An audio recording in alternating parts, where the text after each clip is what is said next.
তো কেমন আছেন সবাই? ইটস দাদাভাই, নিজের কামাই নিজে খাই। রিসেন্টলি দয়াল এগ্রো সালামের একটা ভিডিও পোস্ট হয়ে গেছে। তো কালকে ভিডিওটা রাত্রে পোস্ট করেছে, ভিডিওটা দেখলাম। ভিডিওটার টাইটেল হচ্ছে আমি কেন শ্বশুরবাড়ি যাই না, ফুপার শ্বশুরবাড়ি যাই। আরে শ্বশুরবাড়ি যাওয়ার মতো অবস্থা থাকলে তো তুই যাবি। শ্বশুরবাড়ি তুই কী কাণ্ড করছিস সেটা তো তুই ভালো করে জানিস, জনগণকে তো জানাস নাই। আর সবচেয়ে মজার ব্যাপারটা হলো কি জানেন, ও ভিডিও টাইটেলে লিখছে যে আমি কেন শ্বশুরবাড়ি যাই না, আসল শ্বশুরবাড়ি যাই না, কিন্তু ভিডিওর মধ্যে বললোই না যে কেন শ্বশুরবাড়ি যায় না। ফুফার শ্বশুরবাড়ি যাইয়া হাড্ডি গোস্ত পোলা মাংস খাইয়া পটপটাইয়া ঘুরে আইলি। আরে চুদির ভাই, তুই তো বললি না যে কেন আসল শ্বশুরবাড়ি যাস না। আরে কেমনে যাবি আসল শ্বশুরবাড়ি? তুই তো নুচ্চা নাম্বার 1। তুই আসল শ্বশুরবাড়ি যাওয়ার মতো তোর অবস্থা তো নাই, সেই জন্য তো যাইতে পারস না।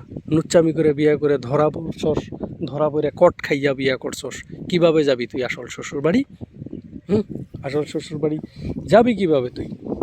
আর তুই ফুফার শ্বশুরবাড়ি তো যাবি। ফুফার শ্বশুরবাড়ি গেলে তোর শালি আছে না, শালি তো অনেক ভিউজ হয় রে ভাই।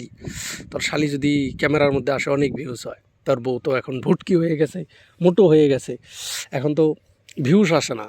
আর তোর কালা থোবরার কথা তো বলি না ভাই।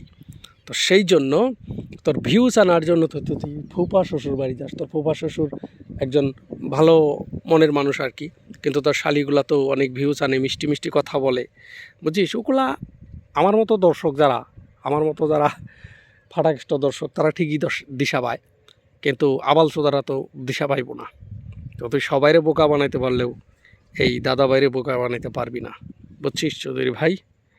হ্যাঁ, আর নেক্সট ভিডিওতে পারলে বলে যাস যে আসল শ্বশুরবাড়ি তুই কেন যাস না। রিপ্লাইটা অবশ্যই দিবি, বুঝেছিস?